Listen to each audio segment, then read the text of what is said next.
तो बच्चों हम लोग जो है फिज़िक्स में इसके पहले रजिस्टर का कम्बिनेशन हम लोगों ने पढ़ा था।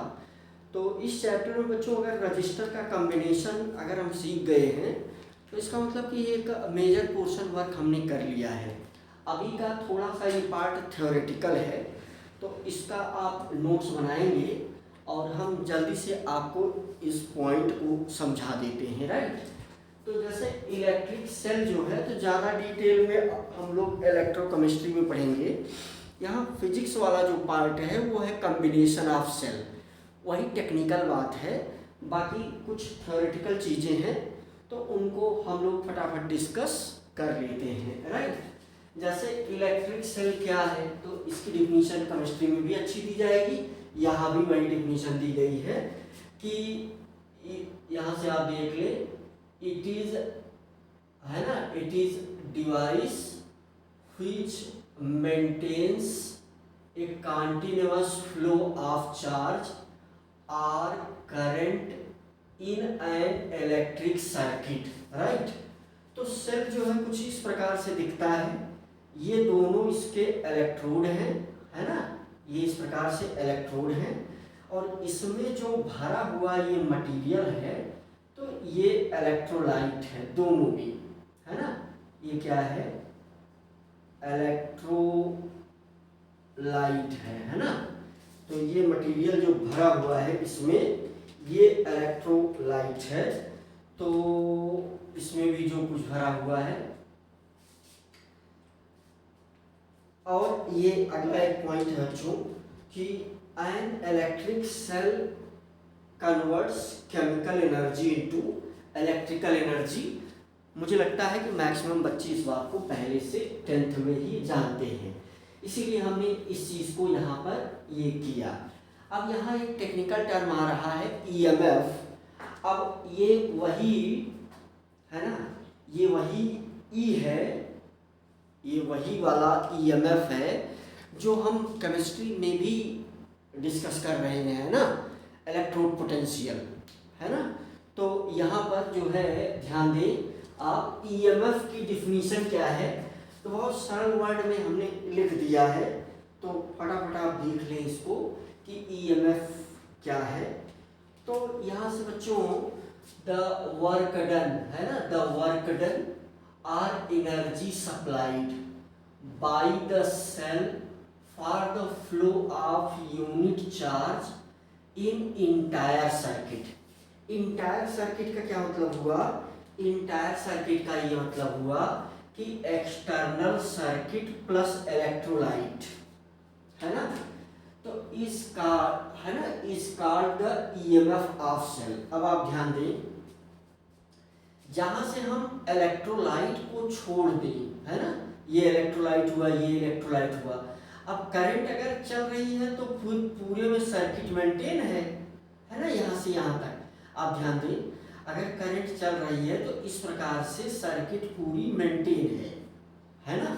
ये आप कहेंगे गुरुजी ये अलग अलग डिब्बे हैं, कैसे सर्किट मेंटेन है। जो ये बीच में लाइन डाली गई इसको शार्ट ब्रिज बोलते हैं, अभी वो यहाँ के डिस्कशन का विषय नहीं है, ये सर्किट को मेंटेन करती है ना। तो इसका मतलब कि जो अंदर करंट चल रही है, अंदर जो चार्ज चल रहा है उसकी वजह से भी करंट चल रही है, बाहर करंट चल रही है, तो अंदर और बाहर है ना, दोनों जगह चलने में जो वर्क डन सेल करेगा, है ना। तो यहाँ क्या है, work done or energy supplied by the cell, ये सेल के द्वारा सप्लाई होगा, है ना। तो cell for the flow of unit charge in the entire circuit, external circuit plus electrolyte, जहां से इलेक्ट्रोलाइट के ऊपर एक्सटर्नल सर्किट है और ये नीचे इलेक्ट्रोलाइट भरा हुआ है ना। तो इलेक्ट्रोलाइट का क्या मतलब होता है, कोई साल्ट जो है वो पानी में डिजॉल्व किया हुआ है, वही इलेक्ट्रोलाइट है। ये जो है इलेक्ट्रोड है, इसमें करंट दौड़ती है ना। तो यहाँ पर E is equal to W/Q। अब देखो इसकी भी जो यूनिट होगी क्या होगी, वोल्ट ही होगी, या जो है जूल पर कूलम, है ना, जूल पर कूलम। इसकी भी यूनिट होगी। अब देखिए ये याद भी रखने वाली बात है और समझ में भी बात आती है। देखिए ई जो है depend upon the nature of electrode end of electrolyte. तो ई किस पर डिपेंड करेगा, इसके नेचर पर डिपेंड करेगा कि इलेक्ट्रोड का नेचर कैसा है। एक बार आप इन चीज़ों को नोट कर लेंगे तो हम जो है कुछ और अच्छा डिस्कशन कर सकते हैं।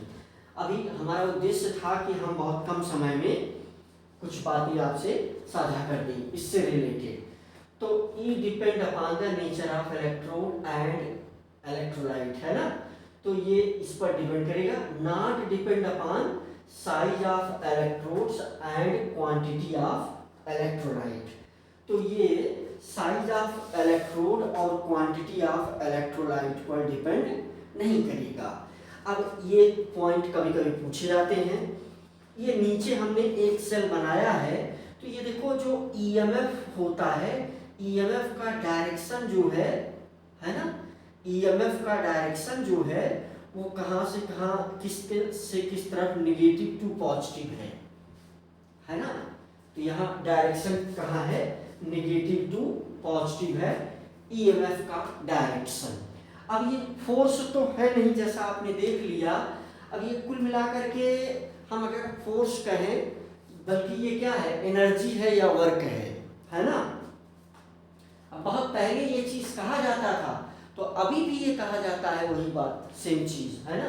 तो यहाँ से तो कुल मिलाकर के कुछ थ्योरेटिकल पार्ट था, तो ए बी सी डी और ई पार्ट में हमने इसके कुछ थ्योरेटिकल पार्ट ऐसे ही जल्दी से बताना चाहा आपको।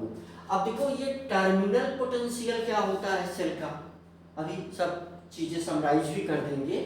तो टर्मिनल पोटेंशियल का मतलब है, देखो वो ये जो एक्सटर्नल सर्किट है, यहाँ जितना वर्क डन होगा by the cell, that is terminal.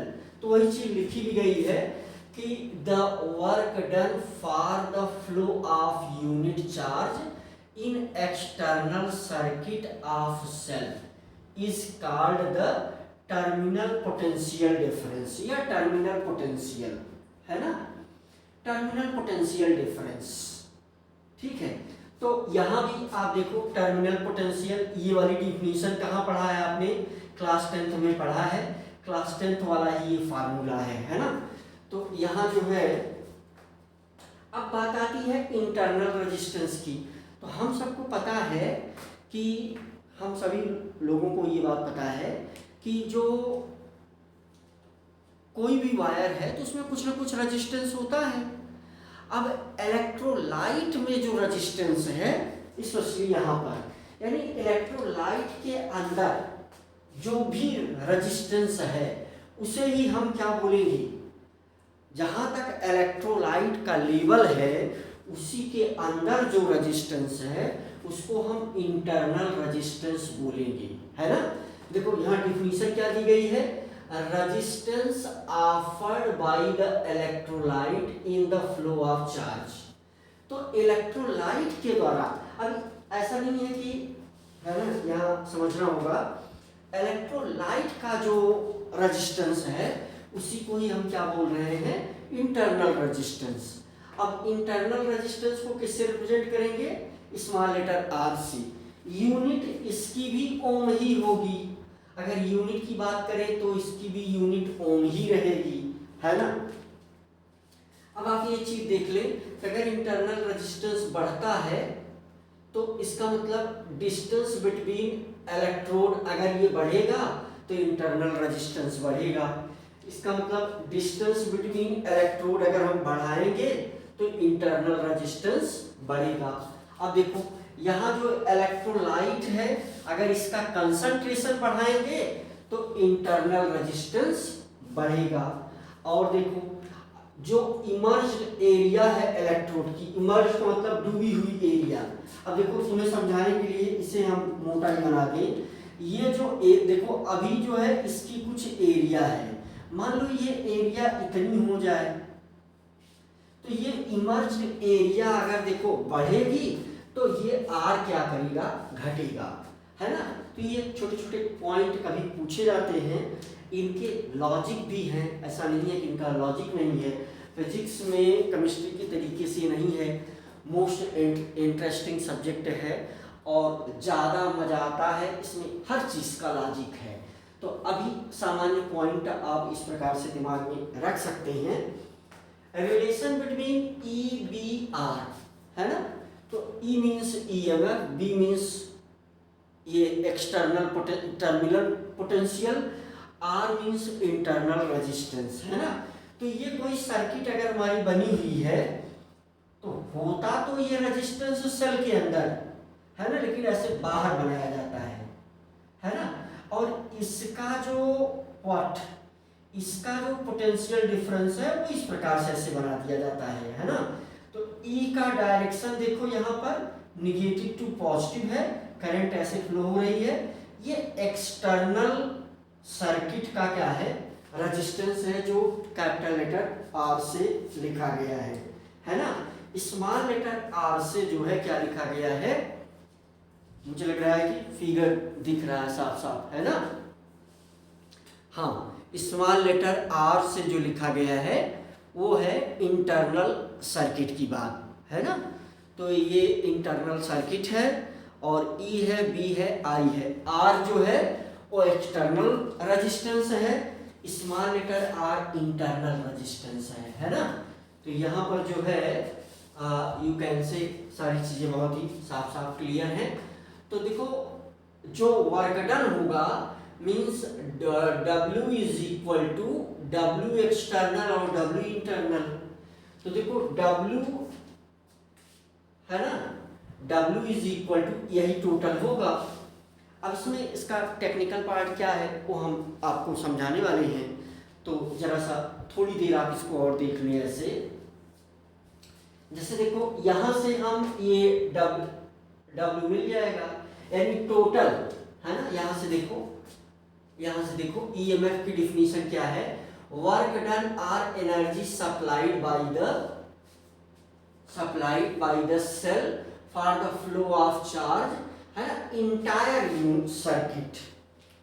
यानी एक्सटर्नल और इंटरनल दोनों है, इंटायर सर्किट की बात है ना। तो means E that is W is equal to W external plus W internal. This W is equal to Q into E. तो ये देखो यही Q into E लिख दिया गया। अब इंटरनल के लिए W है, एक्सटर्नल के लिए W एक्सटर्नल इंटू, है ना, W external upon Q is equal to B। ये B क्या है, एक्सटर्नल, है ना, या टर्मिनल, या हम इसको क्या बोलते हैं, टर्मिनल पोटेंशियल डिफरेंस, है ना।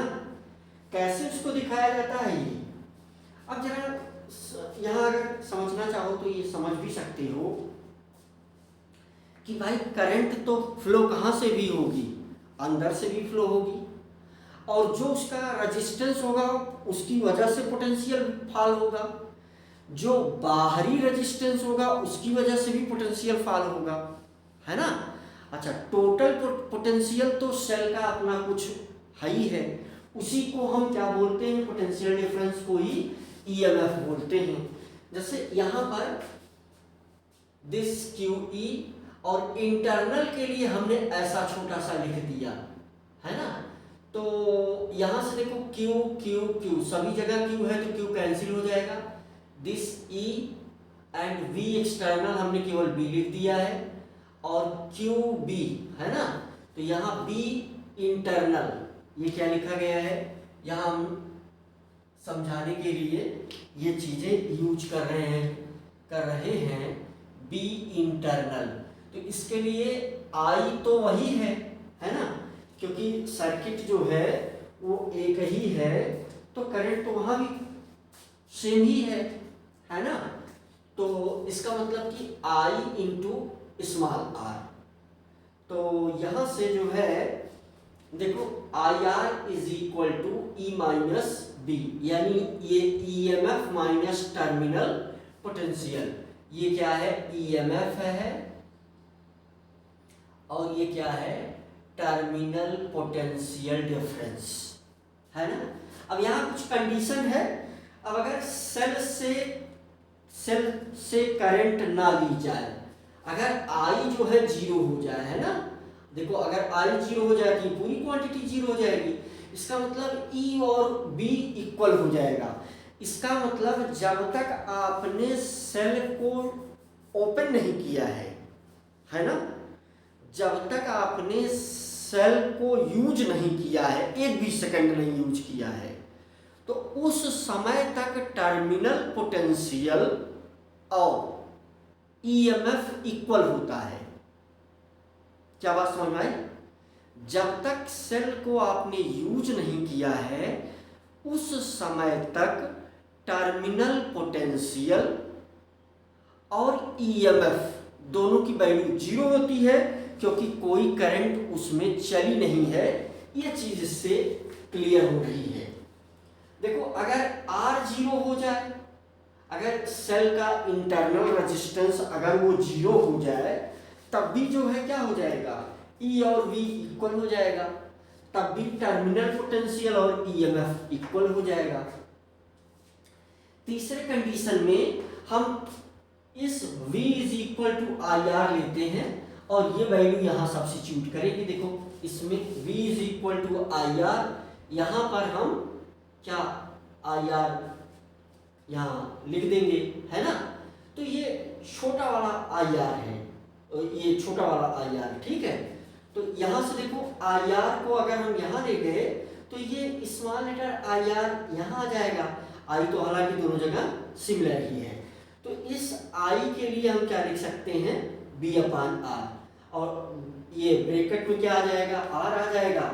यहाँ से भी देखो अगर ये आर इन्फिनिटी हो, यानी ये रेजिस्टेंस क्या हो, बहुत ज़्यादा हो, तो यानी बहुत बड़ी क्वांटिटी से इस पोटेंशियल डिफरेंस में अगर हम डिवाइड कर देंगे, इसका मतलब ये क्वांटिटी जीरो हो जाएगी, उसके बाद भी V और E इक्वल हो जाएगा, है ना। तो देखो E जो है क्या है, कांस्टेंट है, फिक्स है। E क्या है, फिक्स है। EMF जो है क्या है, किसी सेल का फिक्स है, इसीलिए देखो ये लाइन कांस्टेंट है, और जो पोटेंशियल डिफरेंस है वो, है ना, वो कम ज़्यादा होगा, तो वो उसके लिए ये ग्राफ बनाया गया है। E के लिए स्ट्रेट लाइन, ये देखो चेंज नहीं हो रहा है, और V के लिए ये लाइन चेंज हो रही है, राइट। B और R के बीच में ये कर्व बनाया गया है। तो ये बहुत मोटी मोटी बातें। अभी जो हम ये समझाना चाहें आपको कि जब तक सेल आपने यूज नहीं किया है, तब तक टर्मिनल पोटेंशियल और ईएमएफ इक्वल रहेगा। ये इंफॉर्मेशन से जुड़ी हुई कुछ बातें हैं, इन सब के लॉजिक भी हैं। सेल का कॉम्बिनेशन ये इंपॉर्टेंट है। सवाल यहाँ से बनेगा, छोटे छोटे क्वेश्चन यहाँ बीच के स्टेटमेंट से भी बन सकते हैं, है ना।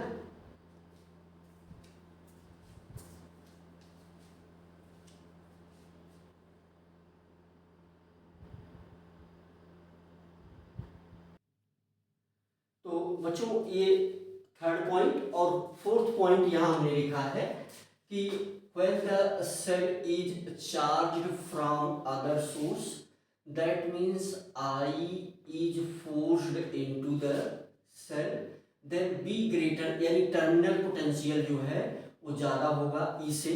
अगर कोई सेल जो है चार्ज के लिए लगा दी जाती है, तो इसका मतलब कि उसका टर्मिनल पोटेंशियल जो है ज़्यादा होगा, तभी भाई चार्ज होगी, है ना। उस सिचुएशन में ये जो इक्वेशन था यहाँ पर हमारा ये वाला इक्वेशन, तो इस सिचुएशन में इक्वेशन ये इस प्रकार से बन जाता है ना। तो यहाँ पर ये फिगर बना करके भी दिखा दिया है हमने। तो E का डायरेक्शन ये है, यानी नेगेटिव टू पॉजिटिव, और दैट इज, है ना, और यहाँ से जो है यू कैन से सिंपली, तो इसमें जो है बच्चों V is greater than E है, right. V is greater than E है। अब ये छोटा सा चेंज था,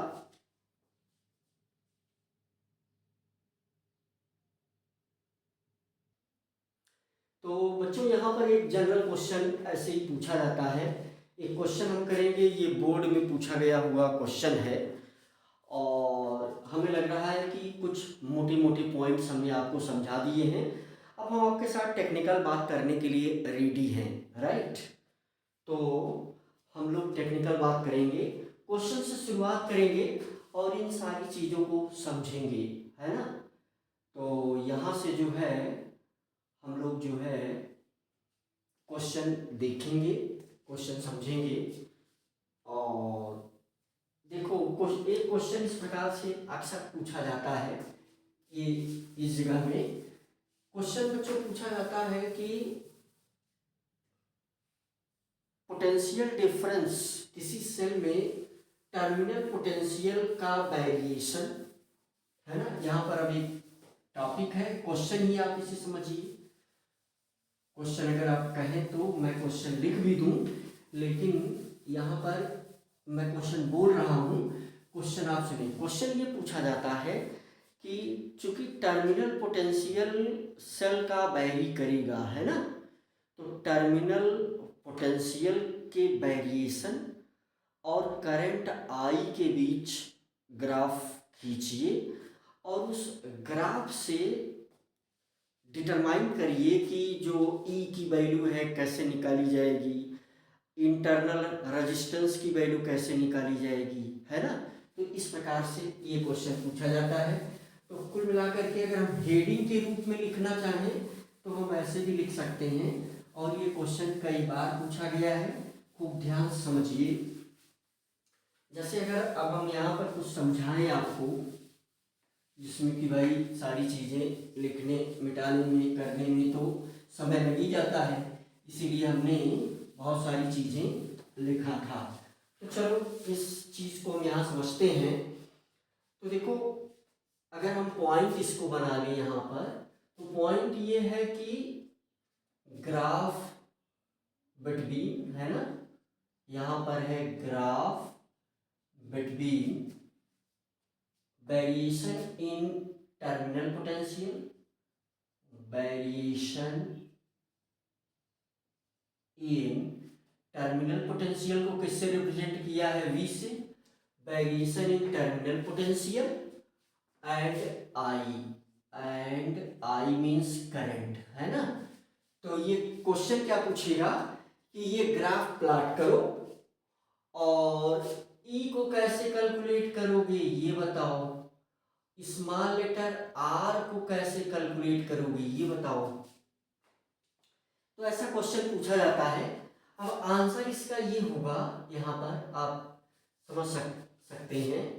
तो आंसर इसका ये होगा कि हमारे पास इक्वेशन है, v is equal to E minus I small letter r, है ना। तो इसे हम जो है इक्वेशन में कन्वर्ट करेंगे, है ना। इसको हम कैसे लिख सकते हैं, तो यहाँ से देख लो।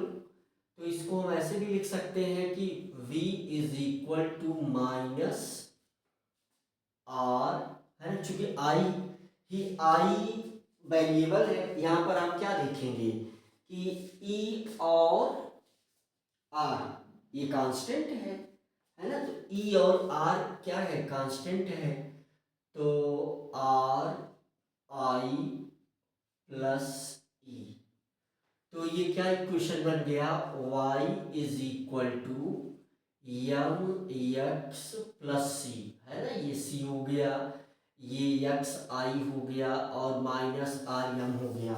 तो देखो साइन माइनस है तो इसका मतलब डिक्रीजिंग ग्राफ बनेगा यहाँ से। तो यहाँ से अगर आप ध्यान दो तो ग्राफ जो है किसके किसके बीच में ड्रा करना है, हमको कर्व ड्रा करना है v और I के बीच में, है ना। v और I के बीच में हमें क्या करना है, ग्राफ ड्रा करना है। और चूंकि ये माइनस है तो इसका मतलब ग्राफ कुछ ऐसे आएगा, है ना। ये ग्राफ कुछ ऐसे आएगा। और ये देखो ये हो गया O, इस पॉइंट को हम क्या मान लें, इस पॉइंट को हम मान लेते हैं A, इस पॉइंट को हम मान लेते हैं बी, और ये पॉइंट है हमारा ओ। तो यहां से देखो सी कैसे निकलेगा, सी जो है वाई एक्सिस पर इंटरसेप्ट है ना, सी जो है वाई एक्सिस पर इंटरसेप्ट है। इसका मतलब कि ई की वैल्यू क्या है, ओ ए के बराबर, ऐसा कभी दे करके पूछ भी सकता है।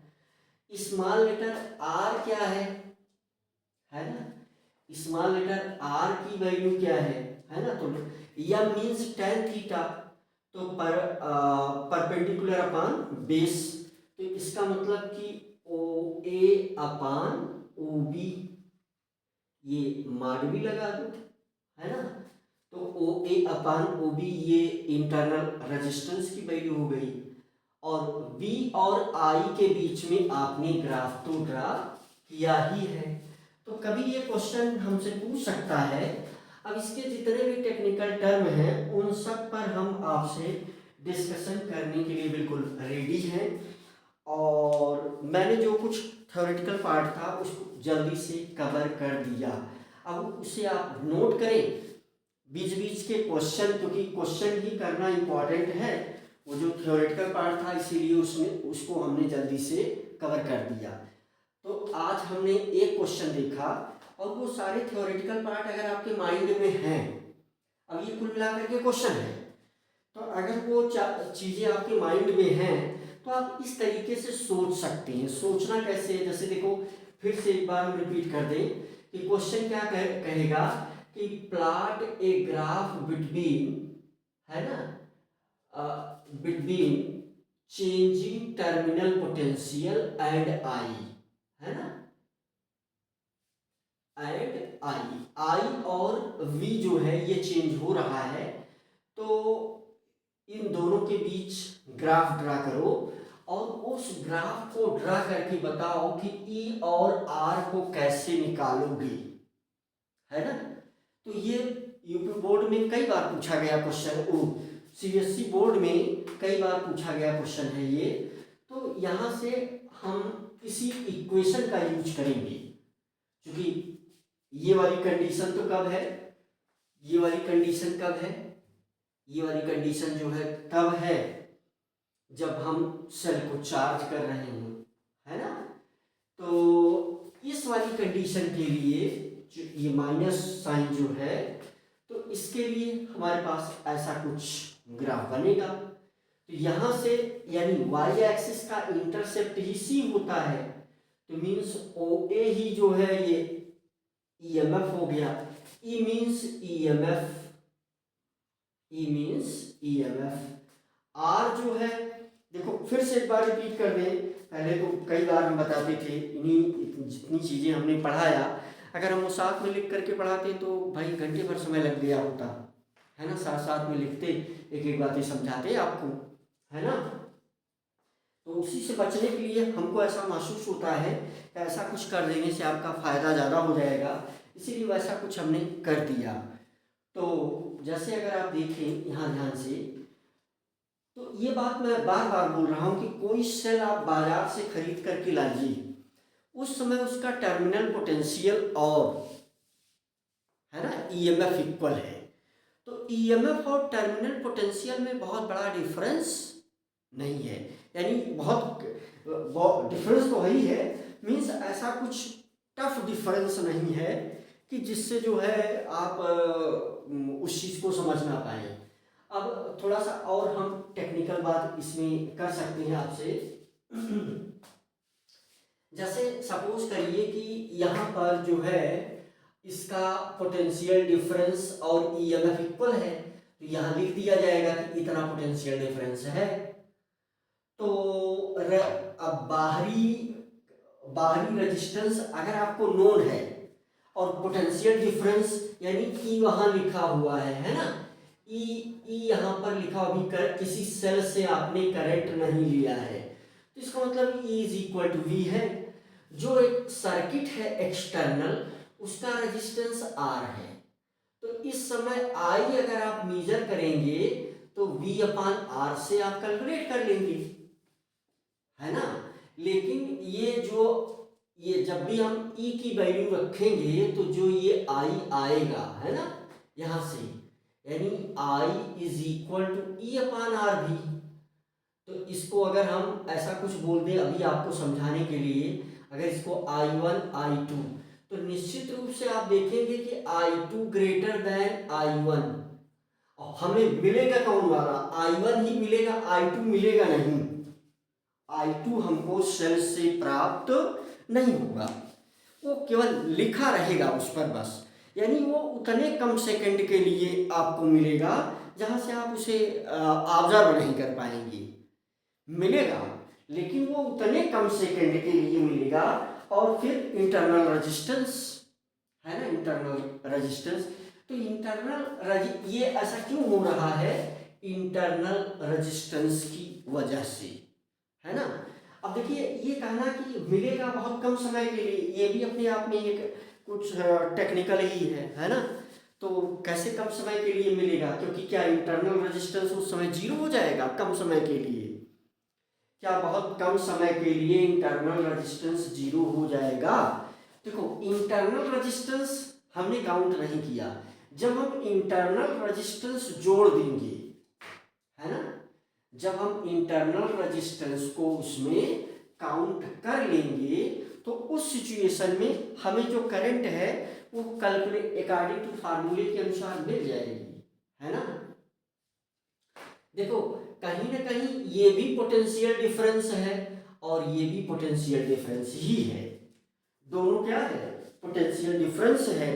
दोनों में फर्क क्या है, फिर से रिपीट कर दूं, जब तक सेल आपने यूज नहीं किया है तब तक उसका पोटेंशियल डिफरेंस ईएमएफ है, और जैसे ही सेल आपने यूज कर लिया फिर उसका पोटेंशियल डिफरेंस ही क्या है, जैसे ही सेल आपने यूज कर लिया तुरंत उसका potential difference terminal potential difference में बदल जाएगा।